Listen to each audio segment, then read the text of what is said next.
Hi everybody, this is Shalu here. दोस्तों, आज के इस वीडियो में हम बात करेंगे आपके जेंडर पर्सपेक्टिव ऑन डेवलपमेंट के बारे में। ये जो टॉपिक है आपके यूपीएससी के लिए, स्टेट पीसीएस के लिए, या फिर आप इग्नू से एमए की तैयारी कर रहे हैं तो उसके लिए ये टॉपिक बहुत ज़्यादा ज़रूरी है। ठीक है, आपसे ये जो टॉपिक है कहीं ना किसी रूप में आपसे एग्जामिनर पूछ सकता है, तो आपको यहाँ पे ध्यान देना ज़रूरी है। तो यहाँ पर हम सबसे पहले इसके इंट्रोडक्शन के बारे में बात कर लेंगे। तो यहाँ पर देखिए, अब यहाँ पे सबसे पहला एक बेसिक सा क्वेश्चन ये आता है कि जो विकास की प्रक्रिया में, ठीक है, जो आपके डेवलपमेंट की प्रोसेस में किसको क्या मिलता है। अगर हम बात करेंगे महिलाओं की, तो यहाँ पर देखिए जो भारत में महिलाएं, या फिर आप पूरी दुनिया की बात भी करें, तो यहाँ पर जो आपकी ह्यूमन पॉपुलेशन है उसमें जो वुमेन की जो संख्या है वो कितनी आधी है। लेकिन अगर हम विकास की बात करेंगे, डेवलपमेंट की बात करेंगे, तो उनमें जो उनको प्रॉफिट मिलता है वो बहुत ही ज़्यादा कम है। मतलब उनकी जो उसमें भागीदारी डेवलपमेंट में बहुत ही ज़्यादा कम है, एकदम ना के बराबर है, राइट। तो यहाँ पर आपके मन में सवाल ये आ गया, आखिर ये मुद्दा क्यों उठा। ठीक है, तो यहाँ पर देखिए, जो यहाँ पे देखा गया कि जो वुमेन है यानी कि जो महिलाएं, उनको मिलने वाला जो प्रॉफिट है का जो प्रतिशत है बहुत ही ज़्यादा कम है। जो यहाँ पे परसेंटेज है वो बहुत ही ज़्यादा यहाँ पे लो था। ठीक है, तो इसीलिए यहाँ पर हुआ कि क्या अब विकास का जो गोल है, लक्ष्य हमारा क्या होना चाहिए। और यहाँ पर महसूस किया गया कि जो यहाँ पे डेवलपमेंट प्रोसेस में, ठीक है, यहाँ पे महसूस किया कि डेवलपमेंट प्रोसेस में आपकी जो स्त्री और पुरुष यानी कि जो जेंडर है उनका पर्सपेक्टिव जो है, ठीक है, जेंडर पर्सपेक्टिव से अगर हम बात करेंगे तो बहुत ही एक अभिन्न रूप है ये हमारा। इसका मतलब बहुत ही ज़्यादा ये इम्पॉर्टेंट है। आपने अवश्य देखा होगा कि यहाँ पे देखिए, किसी भी अगर आप कम्युनिटी को, अगर आपको जीवित रखना है, ठीक है, अगर आपको किसी भी कम्युनिटी को जीवित रखना है, तो हमेशा से ही यहाँ पे महिलाएं जो है उस समाज में बहुत ही एक इम्पॉर्टेंट यहाँ पे रोल को प्ले करती हैं। ठीक है, बहुत ही एक इम्पॉर्टेंट रोल को प्ले करती हैं। वह उस समाज में मतलब कि बहुत ही एक अभिन्न अंग रही हैं। ठीक है, तो यहाँ पे आपने देखा होगा कि जो महिलाएं होती, जैसे कि देखिए उनका काम जैसे कि ये नहीं होता है कि सिर्फ उनको बच्चों का पालन पोषण करना है, बल्कि वो पूरी तरीके से एक आपकी फैमिली को, ठीक है, जो फैमिली हो गई, कम्युनिटी हो गया यानी कि पूरा समुदाय हो गया, और जो आपके डेली रूटीन के जो वर्क है यानी कि जो आपके दिन प्रतिदिन की जो आपकी दिनचर्या की आवश्यकताएं, उसको भी यहाँ पे पूरा करने में पूरा योगदान देती हैं, राइट। तो यहाँ पे जैसे कि आपने देखा होगा जो महिलाएं होती वो जैसे कि आपका क्या बनाती, खाना बनाती हैं, सफाई करती हैं, बर्तन धोती हैं, ठीक है, कपड़े धोती हैं, ईंधन को इकट्ठा करती। जैसे आपने देखा होगा जो गांव की महिलाएं हैं वो क्या करती हैं, आपकी लकड़ियां इकट्ठा करके लाती हैं, भोजन पकाती हैं, राइट। जो बहुत सारे कार्यालय होते हैं वहाँ पर श्रमिक के रूप में काम करती हैं। तो ये सारे काम कौन करती, महिलाएं करती हैं। अब यहाँ पर देखिए क्या हुआ कि यहाँ पे जो रूट प्रॉब्लम है, यहाँ पर रूट प्रॉब्लम क्या है एक्चुअली में, कि यहाँ पे जो वुमेन है उनको क्या माना गया, एक सेपरेट एंटिटीज माना गया। यहाँ पर इनको क्या, इसी वजह से इनको यहाँ पे जो डेवलपमेंट प्रोसेस में यहाँ पे इनको हिस्सा माना ही नहीं गया। ठीक है, यहाँ पे सबसे ज़्यादा रूट प्रॉब्लम यहाँ से शुरू होती। तो आपको उम्मीद है कि कुछ चीज़ें समझ में आ रही। पहली बात यहाँ पे यही है कि जो देखिए, अगर पूरी पॉपुलेशन की बात करेंगे तो उसमें यहाँ पे महिलाओं की संख्या क्या है, आधी है। महिलाओं की संख्या आधी। यहाँ पर जो भी आपके प्रॉफिट मिलने वाले होते हैं, अगर हम गवर्नमेंट कोई भी स्कीम लेकर के आती तो उसमें सबसे ज़्यादा मतलब महिलाओं को बहुत ही मतलब कि कम। अभी तो अवेयरनेस इतनी ज़्यादा बढ़ गई कि यहाँ पर बहुत सारी पॉलिसीज़ जो है वो महिलाओं के लिए लेकर आई जाती है, लेकिन फिर भी बहुत ही कम महिलाओं तक ये सारी पॉलिसीज़ अच्छे रूप से पहुँच सकती हैं। ठीक है, तो यहाँ पर यही सारी चीज़ें कही गई कि आपने देखा भी है कि महिलाएं जो हैं उनके बिना, अगर आप घर में भी रह रहे हैं, अगर एक महिला नहीं है उस घर में, तो वो घर बिल्कुल सूना लगता है ना, क्योंकि आप जानते हैं कि वो एक मतलब कि एक पिलर होती है किसी भी घर का। ठीक है, वहाँ से रौनक होती है उस घर में जहाँ पर भी महिलाएं होती हैं। तो ये बहुत ही ज़्यादा आपको ध्यान रखना है, राइट। आगे हम बात करते हैं। अब यहाँ पर देखिए, बात करेंगे कॉन्सेप्ट ऑफ जेंडर के बारे में। अब देखिए, यहाँ पर जब भी हम यहाँ पर इस्तेमाल करते जो शब्द है हमारा, when we use the term male and female, तो यहाँ पर हम किसकी बात कर रहे होते हैं, difference between these two sexes के बारे में बात कर रहे होते हैं। यानी कि जब हम महिला और पुरुष के लिंग संबंध के शब्द का यूज़ करते हैं तो आमतौर पर जो हमारा मतलब क्या होता है इससे, कि इनके बीच में जो लिंग है, ठीक है, यानी कि जो शारीरिक संरचना होती है। जैसे कि हमारा देखिए, जो आपका एक मेल होता है उसका बॉडी स्ट्रक्चर अलग होता है और एक फीमेल का बॉडी स्ट्रक्चर अलग होता है। तो यहाँ पर जनरली जो हम लोग वर्ड यूज़ करते हैं, आमतौर पर हमारा जो मतलब होता है वो इसी से होता है, यानी कि बायोलॉजिकल डिफरेंसेस से होता है। लेकिन अगर हम जेंडर की बात करेंगे तो ये आपका क्या है, आपका सोशली है। ठीक है, जब हम जेंडर शब्द का यूज़ करते हैं तो हमारा मेल और फीमेल में आपकी जो शारीरिक संरचना है उससे आगे बढ़ करके, ठीक है, उसके अंतर से आगे बढ़ करके उनकी जो आपकी एक तरह से क्या है, सामाजिक भूमिका क्या है, आपकी रोल क्या है, स्टेटस क्या है, यानी कि उनकी स्थिति क्या है, हैसियत क्या है, इसके बारे में बात करता है। आई होप कि क्लियर है, ये बेसिक्स और डिफरेंसेस को ज़रूर ध्यान रखिएगा। अब देखिए फॉर एग्जाम्पल यहाँ पे क्या है, देखिए जैसे यहाँ पे क्या है, फेमिनिनिटी है, ठीक है, तो यहाँ पर क्या है, यहाँ पे देखिए अगर कोई व्यक्ति है, जब कोई व्यक्ति एक आपकी नारीत्व यानी कि इस वर्ड का यूज करता है तो इसका मतलब यहाँ पे नारी के जो गुण हैं उससे है। जैसे कि देखिए क्या है, जैसे कि आपका पालन पोषण करना, नर्चरिंग करना, ठीक है, केयर करना, देखभाल करना है, ठीक है, यहाँ पे इरेशनल हो यानी कि, ठीक है, और यहाँ पे उदारता हो, उसमें सबमिसिव हो, नॉन एग्रेसिव हो यानी कि आक्रामकताहीन हो, आक्रामकहीन हो, ठीक है, यानी कि वो बहुत ज़्यादा आक्रामक नहीं हो। आपने देखा होगा कि जो पुरुष होते हैं उनमें गुस्सा जल्दी आता है, और महिलाओं में मतलब कि ऐसा माना जाता है कि थोड़े जो पुरुष होते हैं वो गर्म स्वभाव के होते हैं, गर्म दिमाग के होते हैं। तो ये उनमें ये मतलब महिलाओं में चाहिए कि हमको यहाँ पे वो आक्रामक नहीं होनी चाहिए। और जब यहाँ पर कोई महिला यानी कि कोई वुमेन, यानी कि ये जो सारे गुण दे रखे हैं ना, अगर इसको पूरा नहीं करती है, अगर इन सारी जो सामाजिक उम्मीदों को वो पूरा नहीं कर पाती, तो उनको हम लोग क्या समझते हैं, उनको हम लोग नारी नहीं समझते हैं, उनको नारी माना ही नहीं जाता। और ऐसा माना जाता है कि अगर कोई मतलब कि कोई अगर वुमेन आपकी पुत्री का, ठीक है, जो आपकी पुत्री हो गई, माँ हो गई, बहन हो गई, इन सब की भूमिका को नहीं निभा पा रही है, तो ये मतलब कि वो औरत नहीं है। जिससे मतलब कि आप देखिए ना, आप अगर किसी बहन है, माँ है, बीवी है, तो उनसे आप एक अलग तरह की उम्मीद की जाती है कि आपको जो जो आपको रोल दिए गए हैं आपको वो निभाने ही निभाने हैं, राइट। तो यहाँ पे ये सारी चीज़ों को आपको ध्यान रखना है।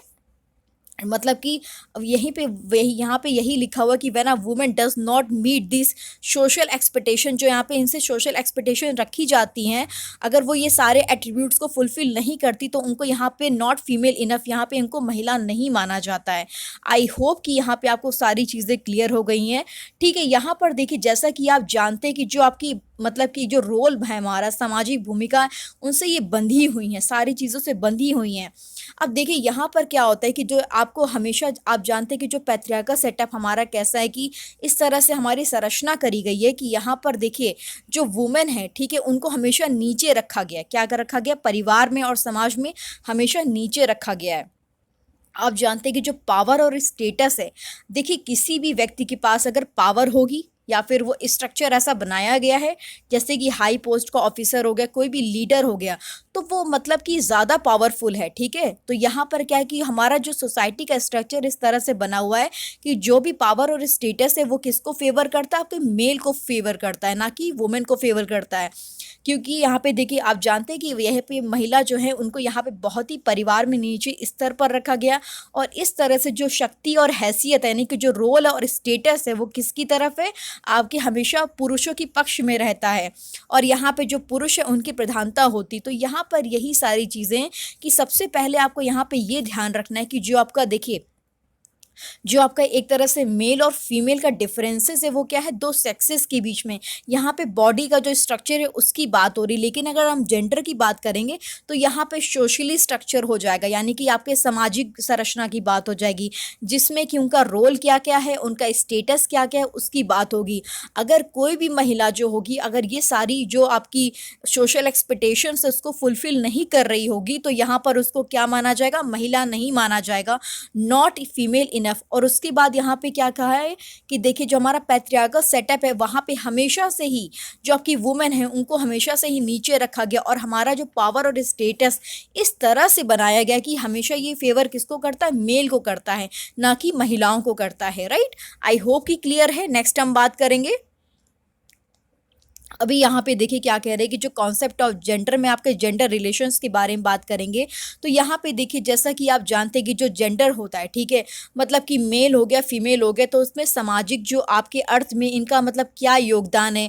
यहाँ पे जो महिलाएं और पुरुष हैं, ठीक है, जो महिलाएं और पुरुष हैं उनके बिहेवियर के बारे में समझने मदद करता है, ठीक है। यहाँ पे जो बिहेवियर है, एक तरह से जो व्यवहार होता है वो मतलब कि हम लोग इसमें मतलब कि ध्यान देने की ज़रूरत है कि यहाँ पर देखिए यहाँ पे ये कंसीडर करते हैं, देखिए जो सोशल मीनिंग है मतलब कि कंट्रीब्यूट क्या है मेल और फीमेल का सोशल मीनिंग में, यहाँ पे कंसीडर करते हैं कि बिहेवियर और एक्टिविटी को, यहाँ पे फोकस किस पे होता है कि सोशल रोल पे होता है, आपका नेचर ऑफ इंट्रैक्शन पे होता है। अगर हम जेंडर रिलेशंस की बात करेंगे, ठीक है, जेंडर रिलेशंस की बात करेंगे तो ये क्या है, आपका सोशल रिलेशन है, ना कि आपका बायोलॉजिकल और नेचुरल है, राइट। तो ये कुछ मेन बातें हैं, यहाँ पे आपको इसको ध्यान रखना है। मतलब कि यहाँ पे ये क्या है, जो जेंडर है उसका संबंध आपके समाज से होता है, ना कि आपके जो जैविक और प्राकृतिक संबंध से नहीं होता है। ये चीज़ आपको ध्यान रखनी है।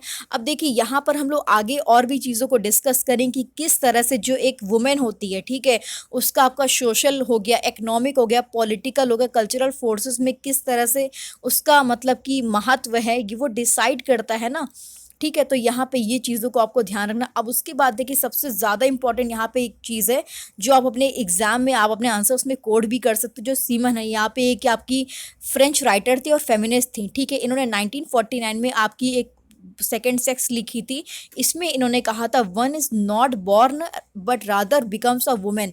तो यहाँ पर इन्होंने देखिए क्या कहा था कि यहाँ पे जो हमारी औरत होती है वो पैदा नहीं होती है, उसे बनाया जाता है, ठीक है, उसे बनाया जाता है इस समाज के द्वारा, इस दुनिया के द्वारा। लाइक सिविलाइजेशन हो गया, हिस्ट्री हो गई, कल्चर हो गया, फैमिली हो गई, रिलेशन हो गया, सोसाइटी हो गई। तो ये सब क्या करते हैं, ये सब मजबूर करते हैं एक औरत बनने पर। और फिर क्या होता है, वो एक ऐसी औरत बन जाती है जो क्या होती है, मर्द पे, ठीक है, जो आपके मर्द होते हैं उन पे डिपेंड होती है, ठीक है। तो ये आपको ध्यान रखना कि वो ऐसी औरत बनाते हैं जिसका कोई खुद का कोई वजूद नहीं होता, वो कंप्लीटली डिपेंड होती किस पर, मर्दों पे पूरी तरीके से डिपेंड होती है, राइट। अब आपके देखिए यहाँ पर आपके मन में सवाल यह है कि इन्होंने इसका नाम सेकेंड सेक्स क्यों रखा। तो यहाँ पर देखिए सेकेंड सेक्स इसलिए रखा गया क्योंकि यहाँ पे जो मेल है, ठीक है, जो मेल हैं वो क्या है, आपके फर्स्ट सेक्स हैं, ठीक है। यहाँ पे फर्स्ट सेक्स है, इसीलिए यहाँ पे वो सुपीरियर हैं, और यहाँ पे जो वुमेन है उनको क्या माना गया, सेकंड सेक्स माना गया। अब यहाँ पे बहुत सारे आपके फैक्ट्स हैं और मिथ भी हैं, तो वो आपको थोड़ा सा ध्यान रखना है। जैसे कि देखिए फैक्ट ये भी ऐसा मानते मिथ है कि मतलब कि जो मैन है वो सुपीरियर है, जो आदमी है वो मतलब कि सुपीरियर है। जहाँ पे महिलाएं होती शादी के बाद मतलब कि पुरुष के नाम से जानती हैं, ठीक है। यहाँ पे जैसे कि अगर लड़की क्या है, मतलब कि अगर शुक्ला है, जब वो शादी करके जाएगी तो अगर उसका पति क्या है, पांडे है, तो उसका सरनेम उसके आगे लगेगा।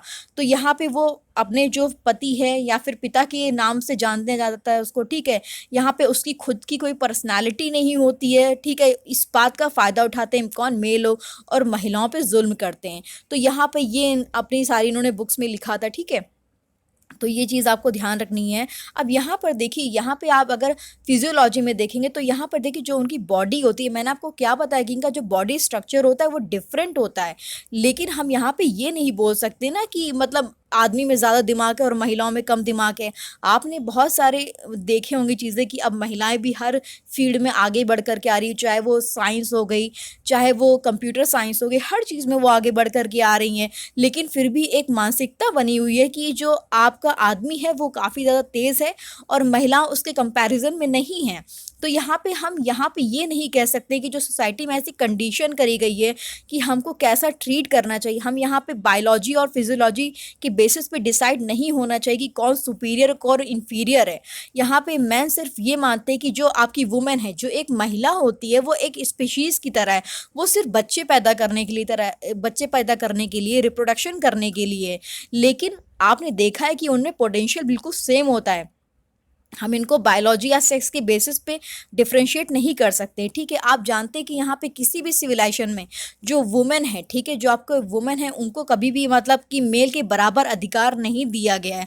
अगर हम इंडस्ट्रियलाइजेशन की बात करेंगे तो यहाँ पे उन पर डबल बर्डन था, मतलब वो बाहर जाके काम भी कर रही हैं, उसके बाद आके घर में भी काम कर रही। तो यहाँ पे क्या है, डबल बर्डन का कॉन्सेप्ट आ गया था इंडस्ट्रियलाइजेशन में। आप इसको भी कोट कर सकते हो, ये काफ़ी ज़्यादा इंपॉर्टेंट है, राइट।